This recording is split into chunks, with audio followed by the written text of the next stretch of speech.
Hello, friends. It's your boy, Mr. Stone. And as we begin our e-learning efforts in earnest, let me just say it's good to be back at it.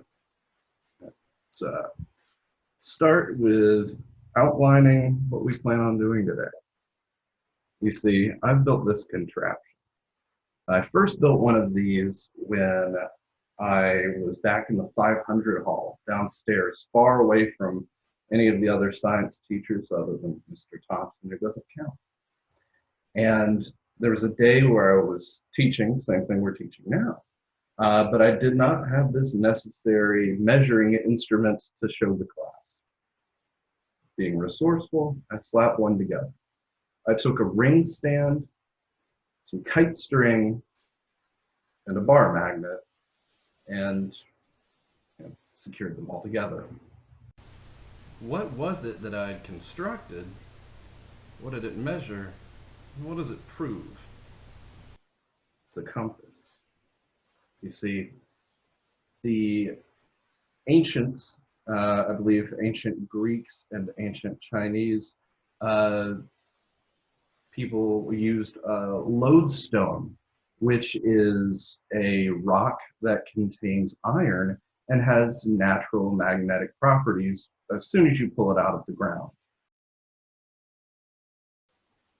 No, lodestone attracting other pieces of lodestone was thought to be some sort of magic, much like bored suburban moms with their crystals and essential oils. They believed that this was some sort of magical healing device. It could ward off evil spirits, all sorts of good stuff.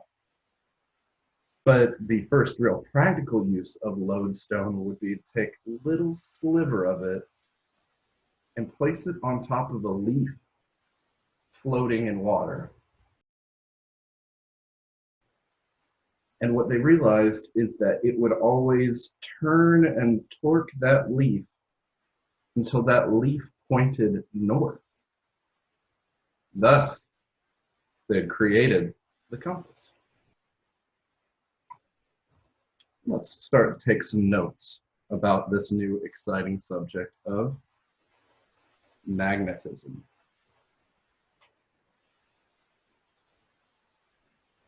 Magnetism is the action of the magnetic force. Magnetic force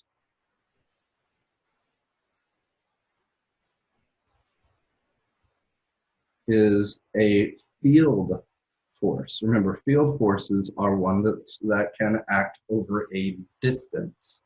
That is, they don't need to have contact, otherwise they would be a contact force, which is the other option.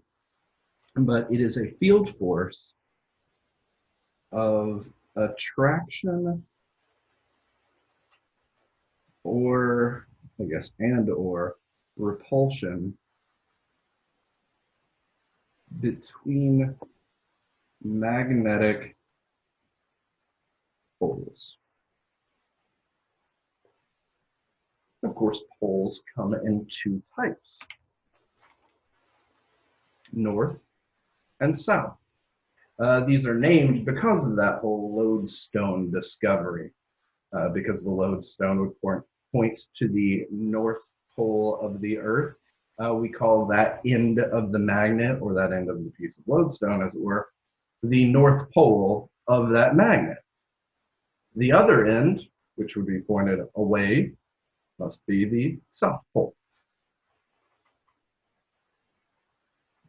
Some bar magnets actually come with labels on them, like the one I used to construct my compass.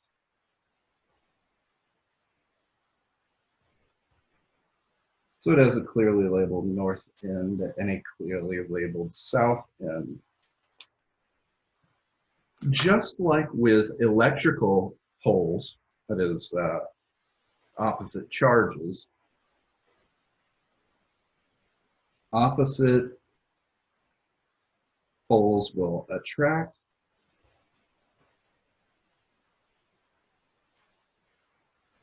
whereas similar poles will repel. I think everyone at some point in their youth takes two magnets, realizes that they repel, and then spends a good hour, weekend, whatever, trying to push them together and force them to work against that repulsion. Don't act like that's weird. If you didn't do that, you're the weird one. That's extreme. So if I had a second bar magnet that was not labeled,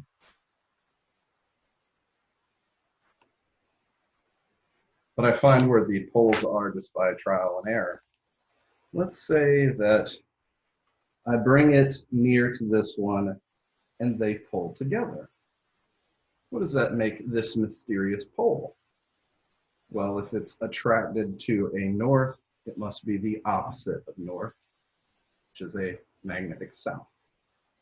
Since the other end is on the opposite side of the south, it must be the north.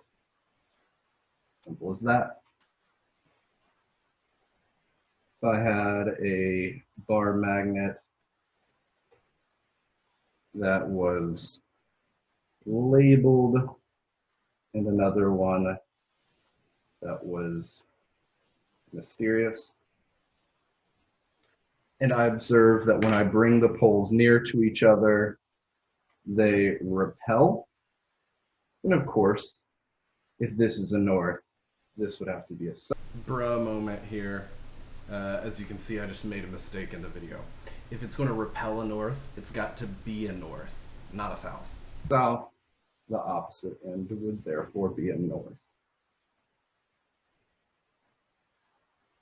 But that actually brings up an interesting concern about the compass. Think about this for a moment. The north pole of a magnet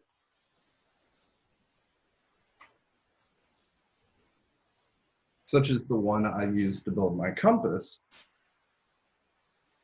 is always attracted to the south pole of another magnet. What does that mean about the Earth?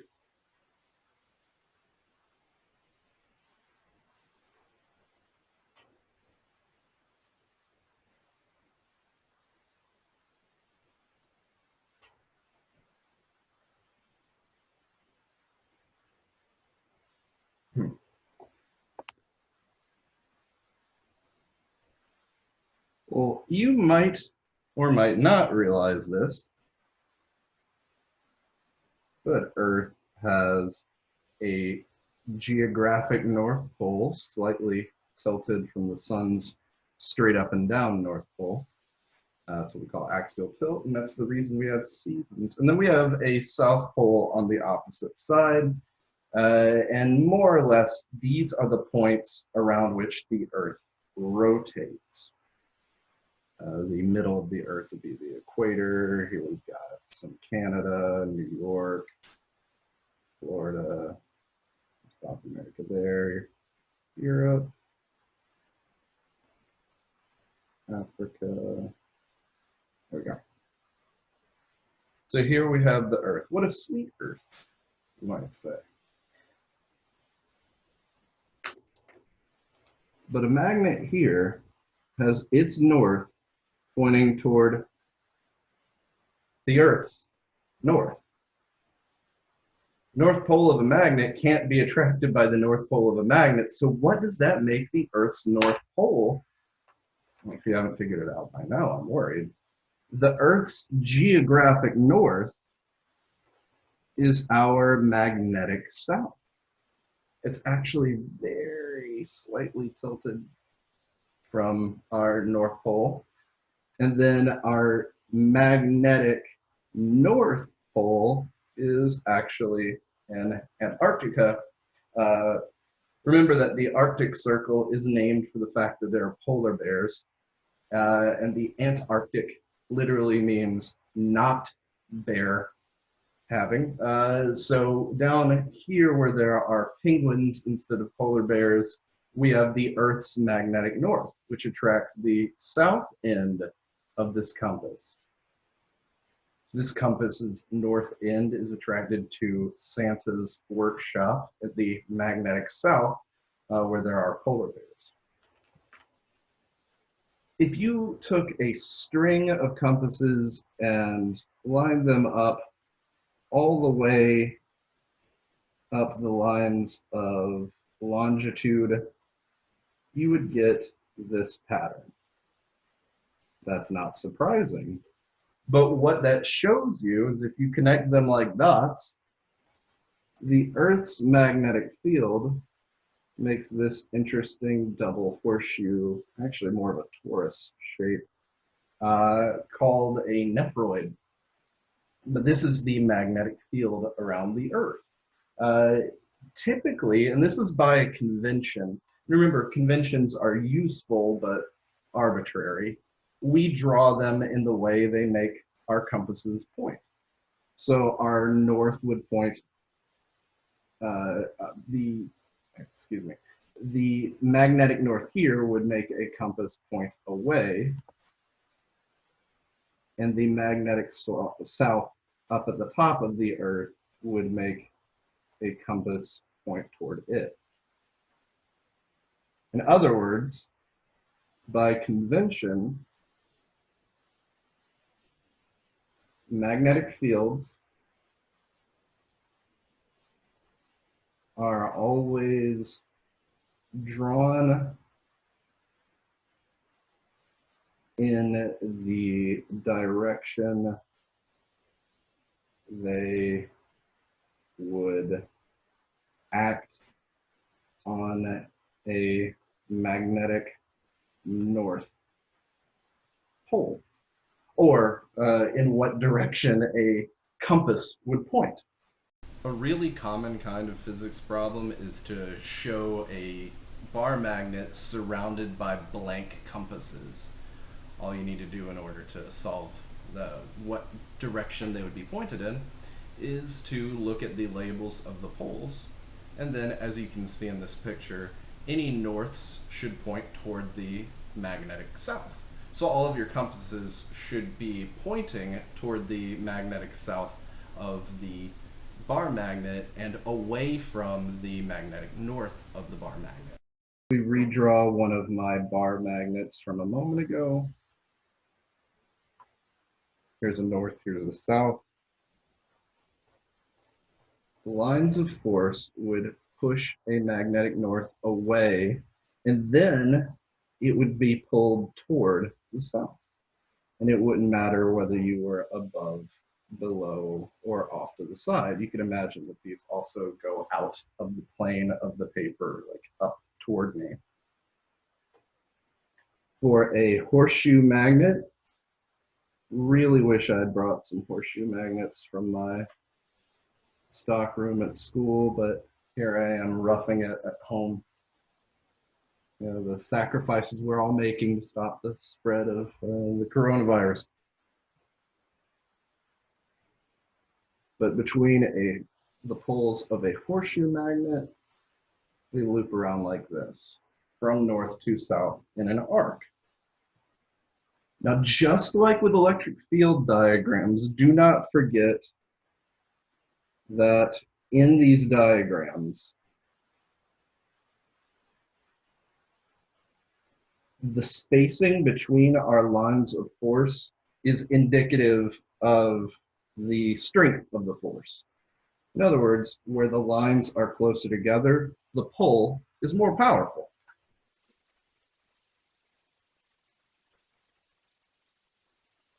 Indicates the magnitude of the magnetic force.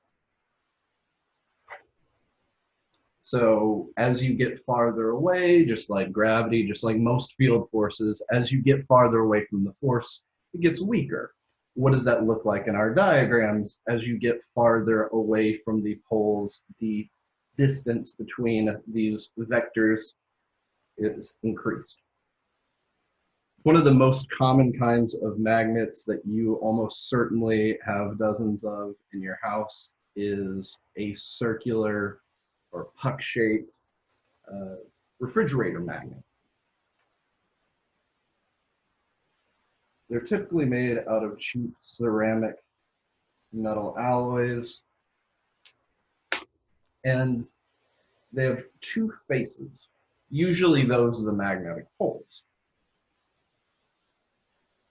And then our field force lines would arc this from one side of it to the other. As you are closer to the magnet, of course, it is stronger. So when we are very near to the faces of it, you want to draw those field force lines as being snug and close together. But then as you get farther out, that is to the left and right of it, you want to draw them spacing out a bit.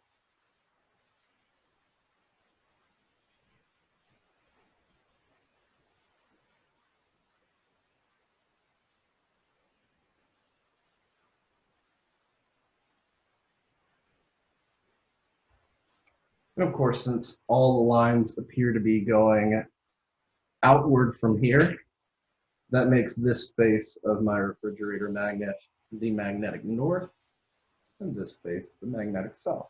Of course, this doesn't just happen with compasses or on paper. It's a real phenomenon. A common way to see magnetic field lines is to use iron shavings. If you played around with these in middle school, or if you had a Woolly Willy drawing device as a kid, these are probably familiar. But as you can see, when the magnet is dropped and bounces, kicking up all those iron filings, they line up along the magnetic field lines surrounding the magnet, allowing that invisible magnetic field to be seen.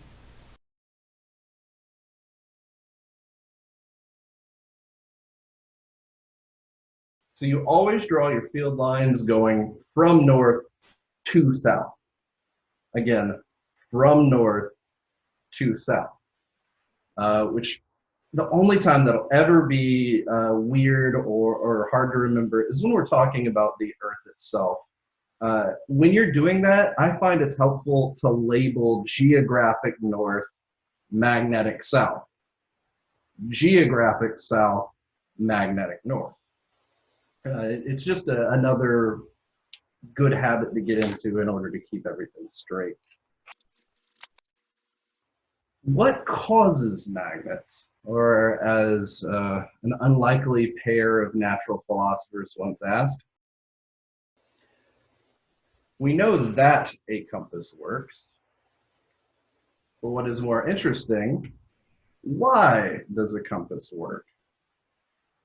Well, we can explain that via the work of two great scientists, Hans Ørsted and William Gilbert. The discovery that really gave us the ability to explain why magnetism exists was made entirely by accident by someone who, like most good physics teachers, had a messy desk. You see, Hans Ørsted, in April of 1820, he's giving a lecture to a class, right, on electrical currents. So he takes a wire and attaches it to a battery.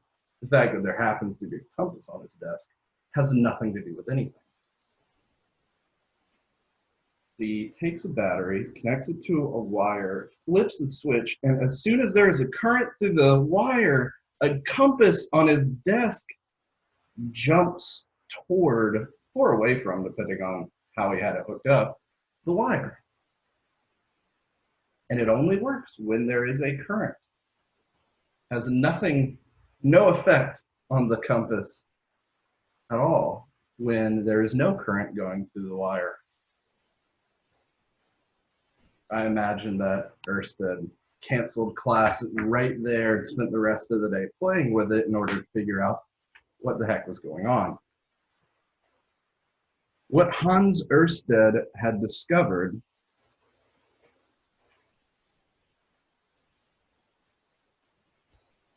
is that Electric currents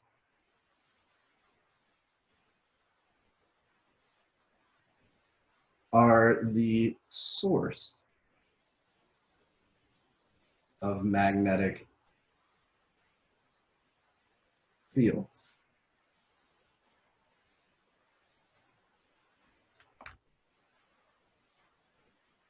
Now this is huge because now we could create magnets instead of simply looking for lodestone. We now have the ability to create magnets, and in fact, magnets that can be turned off when we didn't want them to be magnets anymore.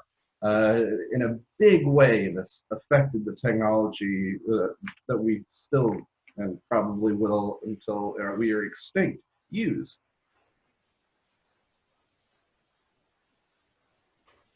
So if you have a battery hooked up to a wire,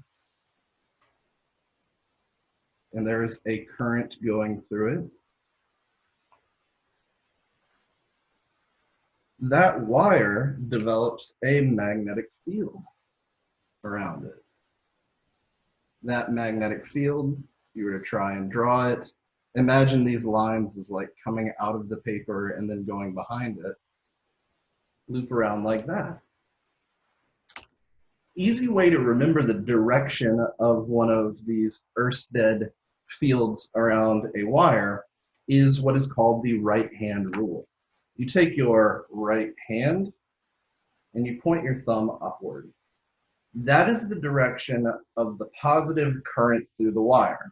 That is the current going from the positive terminal of the battery to the negative terminal of the battery. Your fingers curl in the direction north to south of the magnetic field. Again, if you have your thumb sticking out, your fingers curl in the direction of the magnetic field. If this is the positive current, the magnetic field around the wire goes from north at your knuckles to south at your palm. Pretty interesting, right? We'll go way more into what is called electromagnetism shortly. But right now we're just covering the basics. But Ørsted's discovery did allow for the creation of devices called electromagnets. Electromagnets are devices that work to create an electrical field based on having create a magnetic field based on the fact that there is an electrical current going through them. Examples would be motors, speakers, generators, microphones, etc. Again, anything that you put a current through and it gives you magnetism, or that you use a change in magnetism to give you that electric field, that's a motor, or an electromagnet.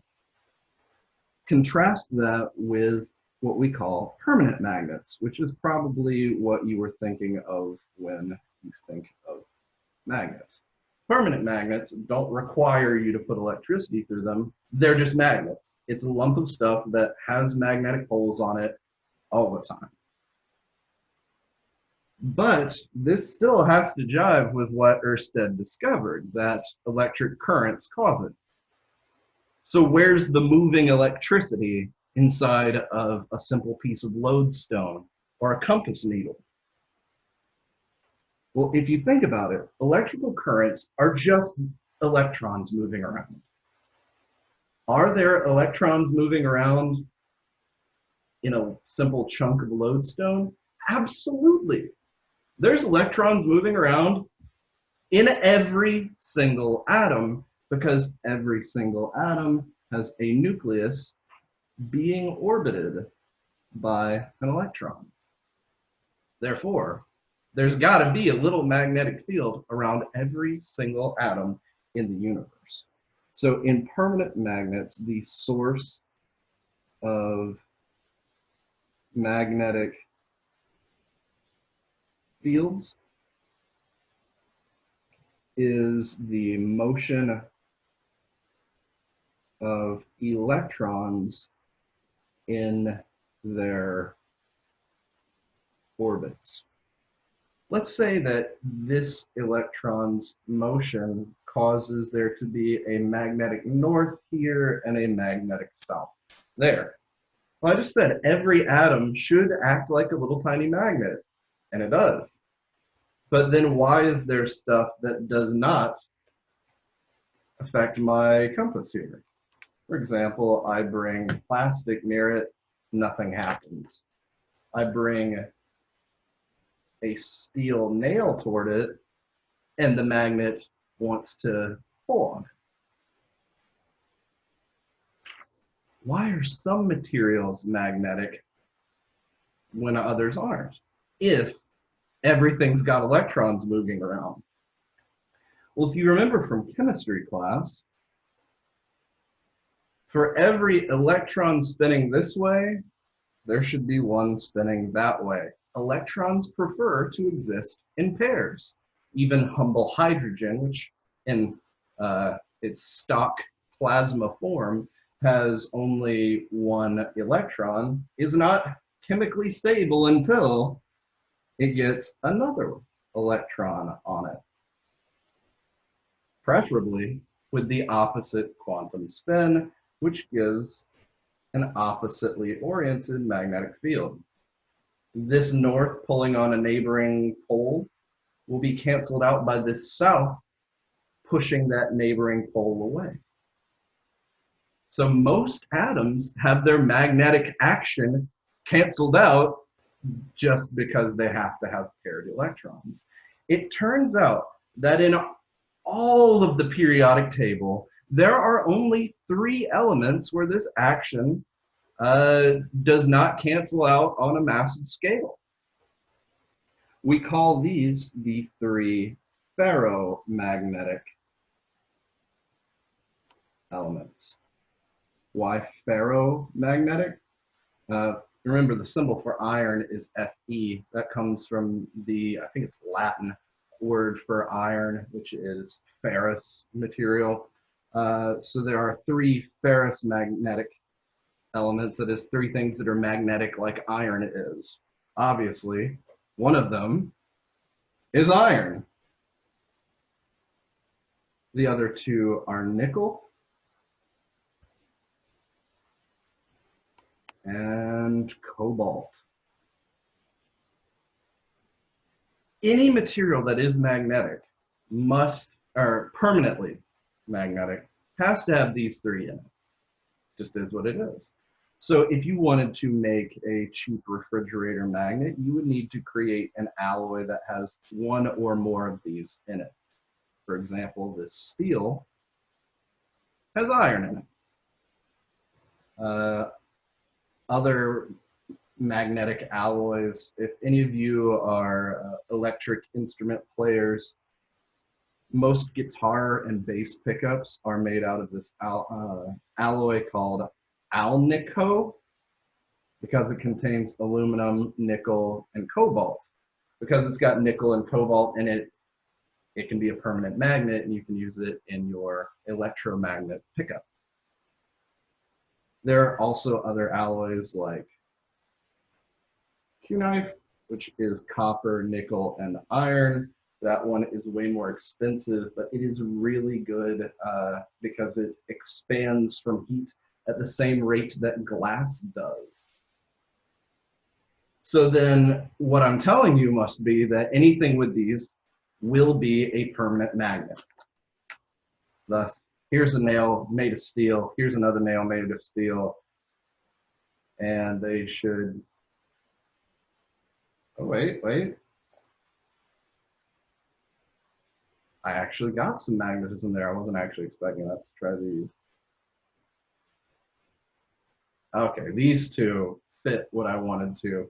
They're not magnetic. Well, then what is special about this one that these 2 don't have? Why did this one act magnetic when these 2 didn't? Is it made of different stuff? Absolutely not. This goes with the discovery of William Gilbert, who was a scientist that discovered if you take something that is not magnetic and something that is, and just rub it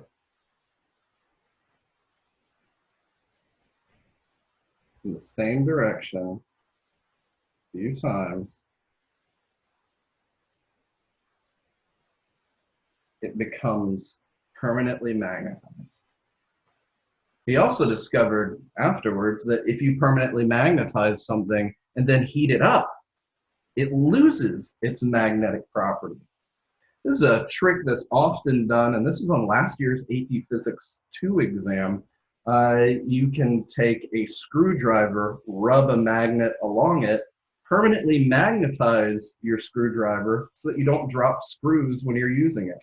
Magnetic domains. This is the difference between the nail that was magnetized and the other ones that simply had the ability to be magnetized even though they weren't yet. So let's say you've got an atom of iron that has a north pole here and a south pole here. If its neighbor has a south pole here and a north pole here, then that cancels out just like the pair of electrons in hydrogen did. Thus, hydrogen is not a magnet. This particular pair of iron atoms will not be a magnet when you put them together. But let's say by random chance, this one's neighbor is aligned in a way that it doesn't cancel out. And for good measure, it happens to have a third neighbor. Same situation. Well, these two cancel out, leaving us with these two working together. They reinforce each other. They're twice as strong of a magnet because there is two of them. That is what a magnetic domain is. Magnetic domains are clusters of atoms or molecules with an alignment that reinforces their magnetic field strength.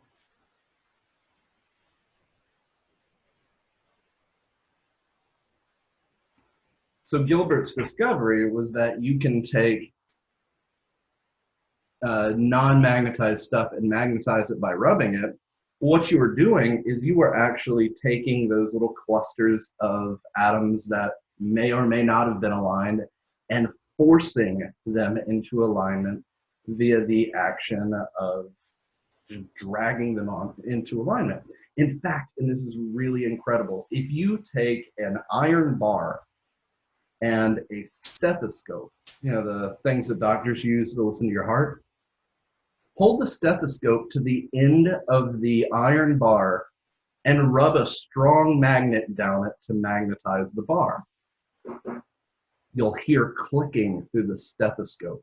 That is the clusters of atoms, the real magnetic domains, breaking their crystal structure in order to turn and torque so that they all align up with the field of the thing you're rubbing them with. Incredible, but true. You'll never be able to see an atom, but you absolutely can, with a simple device, hear them. For non-magnetic stuff that is not yet magnetized but could be, your magnetic fields are coming in domains like this. This cluster of atoms has a north direct, or from north to south. So our north is here, our south is here. This domain is, well, left and up. This is right and up. the left and right cancel, giving you just up. Then you get these, which the left and right cancel, giving you just down, which cancels out this up. Up, up and a little bit to the right, up and a lot of bit to the left. And if you were to go around, this unmagnetized sample has randomly aligned domains. No good. They all cancel each other out so that on the big macro scale, this nail, paperclip, screwdriver, whatever it is not going to be a permanent magnet, or at least one that's not very strong. For an object that is thoroughly magnetized, it would look like this. All of the domains are directed in the same way. So they all reinforce each other. If there's a south here that all of these are pulling on, this would pull on them in the same direction at the same time. So this. So your net force keeps getting greater and greater as more stuff is in the domain. This is also why if you take a little steel nail and magnetize it, it'll never be as strong as taking your hammer and magnetizing it, because there's more material in the giant domain in the hammer. Each one of those atoms adds a little tiny bit of magnetic force. So having a large object with a magnetic alignment is going to give you a much bigger domain with more member atoms all working together.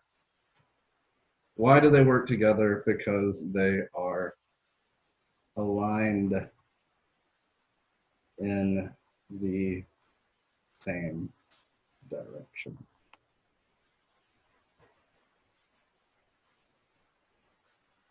The action of these aligned domains also explains why when you cut a magnet in half, you end up with two complete magnets, not just one with only a north pole or a south pole. When you cut the magnet in half, those domains are all still lined up the same way, and as those field lines arc around, they'll come over to the back end at the opposite pole. It is possible to have a magnetic monopole, but it happens at extreme temperatures and in situations like the first few minutes after the Big Bang, or very close to absolute zero. Very exotic, strange situations. So, as a good rule of thumb, in mundane, normal people physics that you are likely to experience, you'll never have just a north or just a south. If you cut a magnet in half, because that alignment is still there, you will end up with two complete magnets, each with its own set of two poles. When they are randomly aligned, you get cancellation. When they are aligned in the same direction, you get reinforcement. And again, this was the discovery of William Gilbert, who also was the first person to figure out that the Earth itself is a gigantic magnet. Leads you to think, is there a sample of stuff like this? Is the Earth a permanent magnet, or is the Earth an electromagnet? Are there currents inside of the Earth, or does the Earth have a iron crystal core or something that's all lined up really well? Well, this is what was believed for a while, until we started digging around and we found that there are older samples of rock that are magnetized in the opposite direction. If the Earth's magnetic field flips every few thousand years, what does that tell you about the source of the magnetism? Which one would be more dynamic and able to change? An electromagnetic Earth or a permanent magnetic Earth? Well, it's right there in the name. Permanent magnet doesn't lend itself well to changes, turning on, turning off, flipping direction. Whereas if you have